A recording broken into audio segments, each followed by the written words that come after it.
بسم الله الرحمن الرحيم. أعزائي المشاهدين، أهلا بحضراتكم. موضوعنا النهاردة موضوع مهم جدا ويهم الكثيرين، والكثيرين يعني يسمعوا عنه في السينما وفي النكت. اتفضل. ده سيليكون ولا حقيقي؟ هو سؤال واحد بس هسأله للهانم، يا ترى دول طبيعي ولا سيليكون؟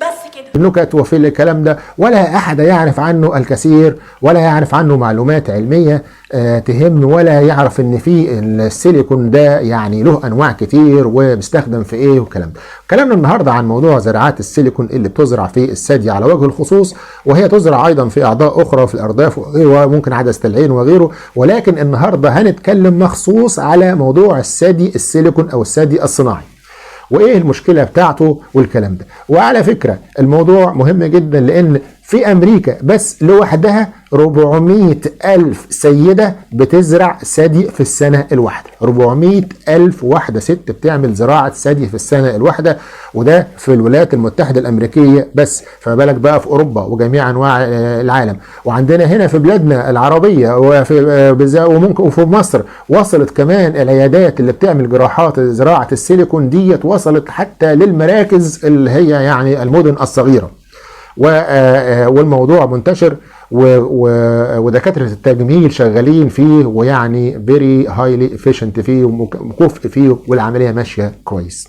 امال احنا ليه هنتكلم عن الموضوع ده النهارده؟ هنتكلم عن الموضوع النهارده لان في بحث مهم جدا اتنشر في مجلة نيتشر، ودي من كبرى المجلات العالمية، بيوضح ان في مشكلة حاصلة كبيرة جدا في موضوع زراعات السيليكون بتاعة الثدي.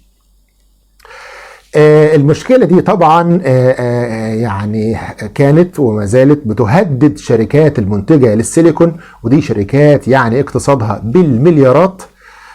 وهنشوف ايه اللي حصل، والشركات دي لجأت لأكبر علماء في أمريكا المتخصصين في الأجهزة الطبية والمواد الطبية الكيميائية علشان يحاولوا يحلوا لهم المشكلة دي ويعرفوهم، والدنيا تتحل، لأن الشركات دي هتفلس وتغلق إذا لم تحل المشكلة. ايه الحكايه بقى من الاول؟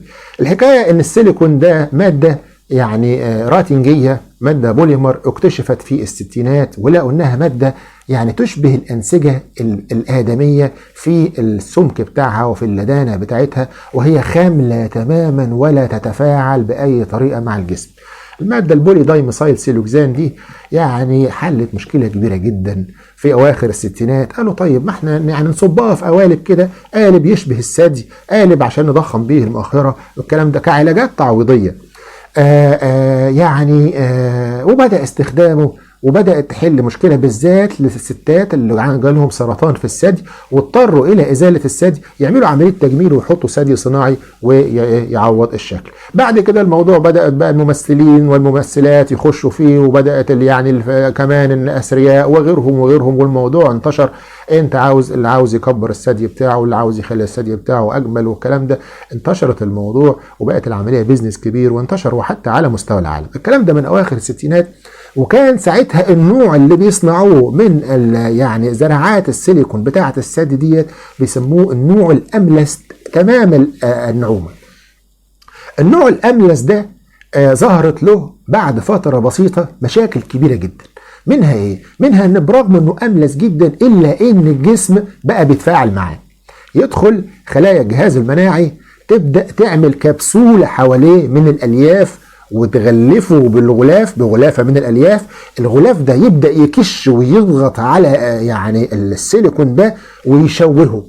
فتمام، فهم بقى المشكلة اسمها كابسولار كونتراكشر، دي عارفينها دكاترة التجميل بالذات، الدكاترة الكبار منهم القدام اللي استعملوا النوع ده من زراعات السيليكون.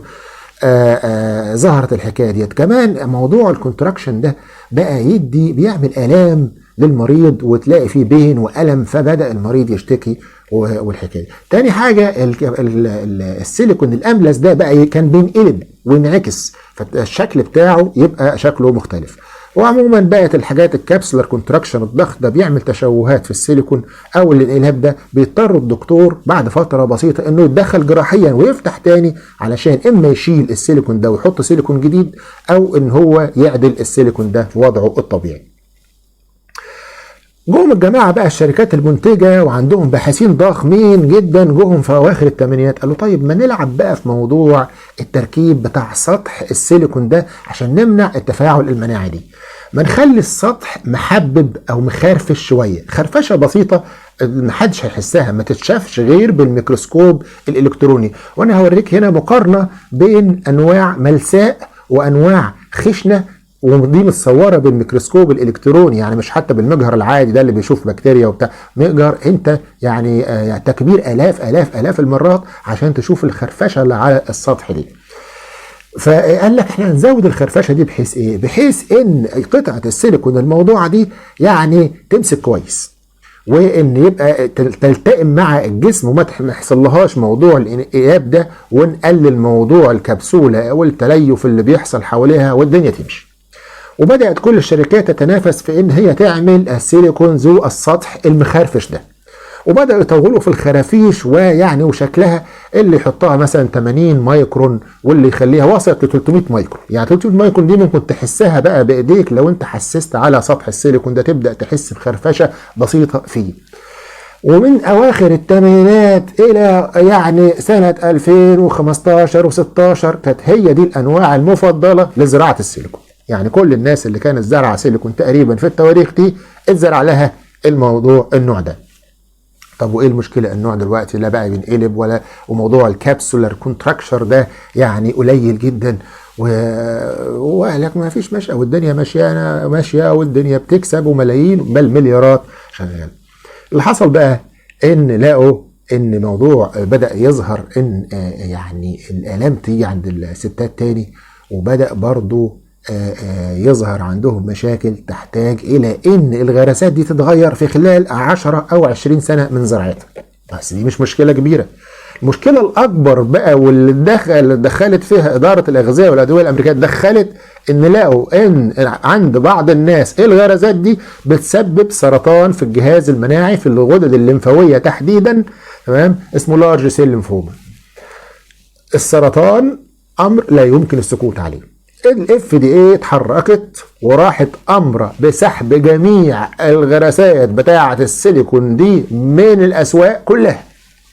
اسحب يا عم كل الغراسات اللي موجوده دي واقفل الدنيا كلها، وقف. شركات السيليكون طبعا كانت عارفه الموضوع ده فيما يبدو من قبلها بشويه، فكانت عامله ابحاث وبدات تنتج انواع من غراسات السيليكون دي ذات سطح مخرفش على خفيف جدا، لو ناعم خالص ولا مخرفش قوي، خرفشه بسيطه جدا، وبدات تدخل بموضوع التجريب. لكن التهديد الكبير اللي عملته اداره الاغذيه والادويه للشركات دي، والشركات زي ما قلنا بتكسب ملايين، اضطرها انها تلجا الى اكبر علماء المواد الطبيه الكيميائيه في امريكا. العالم الكبير جدا اللي انا اكتشفت ان احنا يعني ما نعرفش عنه حاجه، وبيسموه في امريكا اديسون الطب، توماس اديسون الطب، لان احنا نسمع عن توماس اديسون ده اللي اخترع اللمبه الكهربيه وعنده اكتر من 1000 اختراع، وكان من اغنى العلماء اللي اسفوا ثراء شديدا بسبب اختراعاتهم.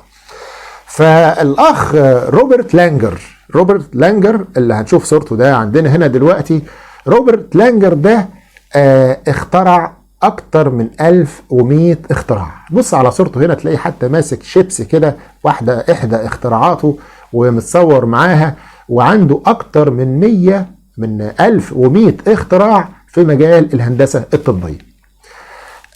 ثروته بسبب اختراعاته والشركات اللي نتجت عن اختراعاته، ثروته يعني تقدر بهيئة فوربس ولا مؤسسة فوربس دي بتقدرها بأكتر من 2.7 مليار دولار ثروة هذا العالم الأمريكي. وله اختراعات كتيرة جدا يعني في موضوع المواد الكيميائيه. يعني انا ممكن اعرض لك حاجه بسيطه بس خارجه عن الموضوع ده، ان هو ممكن يعمل لك يعمل جلد واحد اتحرق، يجيبوا بوليمر كده غشاء كده شفاف ويحطوا فيه شويه خلايا من جلد المريض ده ويحطوها، ثم مع الوقت بعد 3 أسابيع يبدا الجلد يملى عليها، ثم بعد 6 اشهر تلاقي الجلد رجع بعد الحرق ده لطبيعته تانية. حاجه يعني وهميه وشيء لا تتخيله. شغال في مواضيع كتيره جدا، حتى لدرجه ان مريض برضه اتولد من غير القفص الصدري اللي فوق القلب، فعملوا كارتليج كده، غضاريف معينه برضو زرعوها فيه، واخدت الخلايا بتاعته اتعمل له غضروف، اتعمل له صدر، يعني قفص صدري فوق القلب بتاع الطفل ده، وبدا يعيش حياته طبيعيا ويلعب كوره بيسبول بقى ويخبط في العيال زمايله براحته. يعني راجل اختراعات وهميه. فطبعا الشركات دي يعني تتمتع بالفلوس اللي تكفي اي حاجه. راحوا لروبرت لانجر قالوا له انقذنا، نرجوك انقذنا، الاف دي اي سوف تغلق هذه الشركات. بدات بسحب كل السيليكون اللي السطح بتاعه مخرفش، اللي احنا يعني عملنا بيه مليارات، وتهددنا بان احنا تسحب جميع الانواع. فانت اعمل ابحاثك وحاول تقنع لنا الاف دي اي بان في انواع يعني امنه ولا تسبب يعني مشاكل للمريض. فيعني الراجل ده عمل البحث ده وبالتعاون مع بعض التلامذه بتوعه منهم أوميد فيسا. أوميد فيسا ده يعني كان بوست دكتور عنده، واتنقل برضه بقى دكتور كبير جدا في جامعه ريس او رايس معرفش اسمها، واشتغل في موضوع السكر بتاع المرض السكر اللي هو الوراثي. بيحاول برضه يعمل حاجه زي تشبه بنكرياس صناعي، بس يتحط جوه البنكرياس، خلايا بنكرياس صناعيه تتزرع جوه البنكرياس بطريقه معينه، عاوزه حلقه كبيره عشان نشرحها. الراجل ده هيعمل تقدم كبير، وهنرجع للحكايه بتاعته دي بس تنجح، لانه هو مجربها على الحيوانات بس تنجح بس، واحنا هنتكلم عن الموضوع ده ازاي، لان هو بدا ياخد فيه خطوات كبيره جدا. أوميد فيسا بقياده روبرت لانجر بداوا بقى يشتغلوا على موضوع زراعات السيليكون دي وانواعها كلها.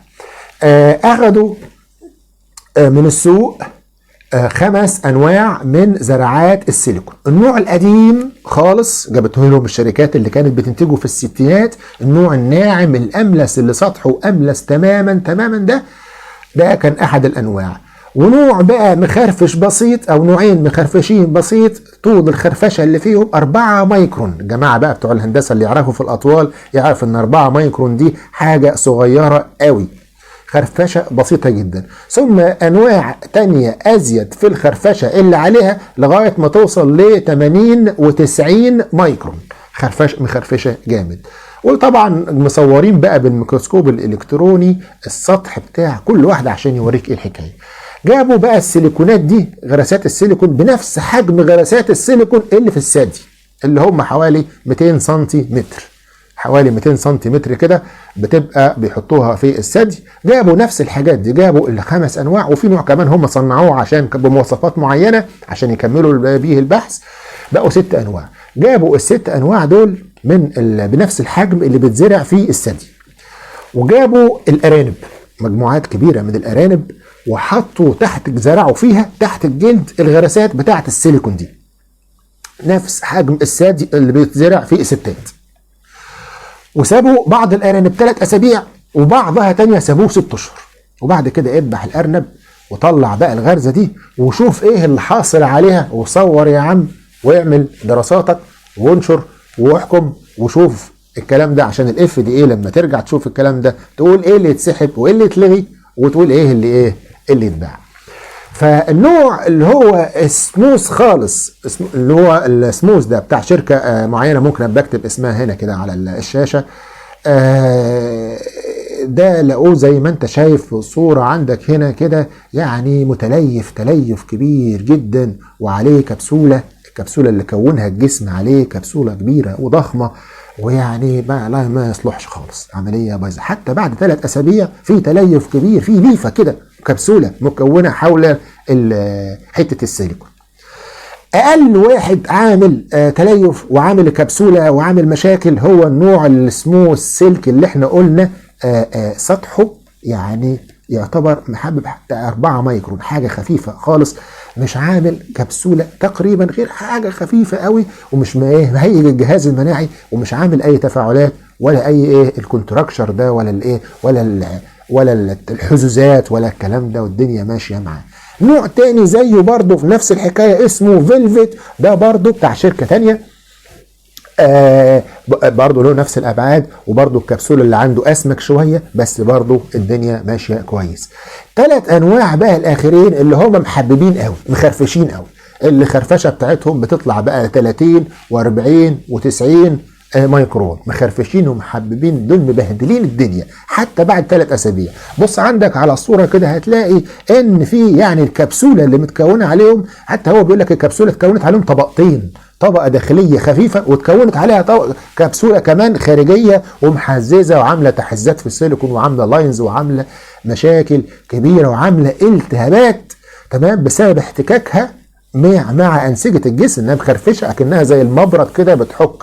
فاما ان هو جزء منها بيخلع اثناء البرد زي انت ما بتعمل بصنفره كده، يطلع منها جزء من الرمل منها يطلع، فالجزء ده تيجي خلايا الجهاز المناعي تلتهم الحاجات الصغيره دي وتكبر وتبقى مشكله وتروح عند الغده الليمفيه تتحوش وتعمل سرطان. او مجرد الاحتكاك ده نفسه، البرد ده نفسه على طول كده مع الوقت، الموضوع يعني الزرعه بتقعد سنين طويله، ده بيهيج الاغشيه وممكن يكون برضه هو اللي عامل سرطان. فلاقوا ان ال3 انواع الخشنين دول يعني عاملين مشاكل كبيره وعاملين كبسولات والتهابات كبيره جدا بس في الارنب. فطبعا الكلام ده ما يقنعش الاف دي، الاف دي هتقول له ارانب، انا طب وما البني ادمين. فراحوا على معهد السرطان، معهد كبير للسرطان جنبهم، مش متذكر اسمه هنا، ممكن اكتب اسمه. المعهد بتاع السرطان ده عنده كل العينات بتاع الستات اللي جالها سرطان بسبب غرزات السيليكون. راحوا شالوا لهم الغدد الليمفاويه دي وشالوا لهم السيليكون وحطوهم بقى هتحفظوا عليهم، فجابوا كل السيليكون اللي متشال عند الستات دي، لقوا نفس البيهيفير، نفس الطريقه في الغرزات اللي عندهم، عليها نفس الكبسولات ونفس الحزوزات ونفس الالتهابات ونفس الرياكشن بتاع الجهاز المناعي عامله على السيليكون. فطبعا ده بيثبت وبما لا يدع مجال للشك، خلاص اللي حاصل في الارنب هنا هو اللي حصل عند المريضات اللي شلنا لهم السيليكون وشلنا لهم السرطان والكلام ده، والله اعلم بقى عاشوا ولا ما عاشوش بعدها. فخلاص كده بقى ايه، مش في الارانب بس، بقت في الارانب والانسان.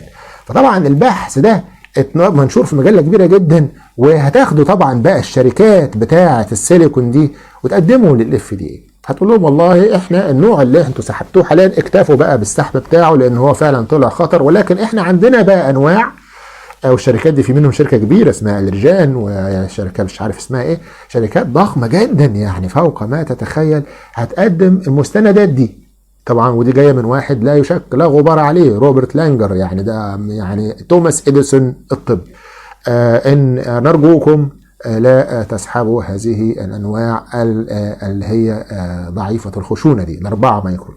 الكلام ده بقى بنقوله ليه؟ بنقوله للعيانين والمرضى عشان يعرفوا ان في انواع من السيليكون. انت لما تروح للدكتور كلمه في موضوع الانواع دي، وقول انا سمعت عن انواع اللي هي خشونتها خفيفه قد تكون اغلى، معرفش، انا مش دكتور تجميل ولا حاجه، قد تكون اغلى ولكن امن كتير جدا، وان النوع المسحوب وخصوصا الحاجات المسحوبه من بره ممكن بطريقه او باخرى تجي لنا بلادنا متهربه وباسعار رخيصه جدا تغري المرضى او الدكاتره في استعمالها. فنحذر منها الحاجات اللي هي ذات خشونه عاليه جدا.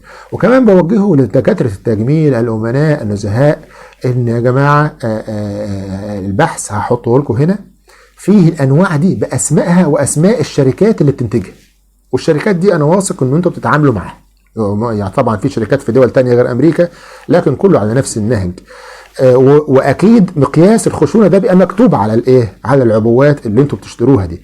فرجاء انتوا دلوقتي البحث ده منشور في شهر 6، اقروا البحث واعرفوا ايه اللي فيه ودقق في استخدام الحاجات دي، لان انت ما تحبش ان المريض بتاعك بعد 5 سنين ولا 10 سنين مش بس يجيله الام في الثدي ولا يحصل عنده تليف على حته السيليكون اللي انت حاططها، ده ممكن يجيله سرطان في الغدد الليمفاويه.